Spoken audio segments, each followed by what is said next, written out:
بسم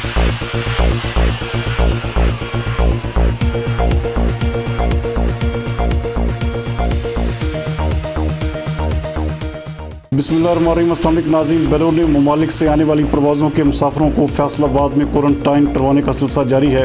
ہمارے نمائندہ خصوصی ابرار حسین کے مطابق ڈپٹی کمشنر فیصل آباد محمد علی کی ہدایت پر اسسٹنٹ کمشنر صدر عمر مقبول اور سول ڈیفنس آفیسر رانا محمد عباس نے پاک آرمی کے آفیسر لیفٹیننٹ ارسلان کے ہمراہ ایئرپورٹ پر دبئی سے آنے والی فلائٹ کے 149 مسافروں کے سیمپلز کرانے کے بعد قرنطینہ سینٹرز اور نجی ہوٹلز منتقل کروا دیا۔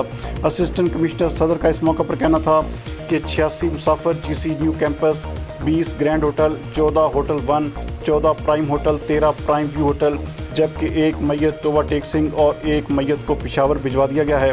انہوں نے بتایا کہ نیگیٹو آنے والے مسافروں کو بلا تاخیر ان کے گھروں میں بھی بھجوایا جا رہا ہے۔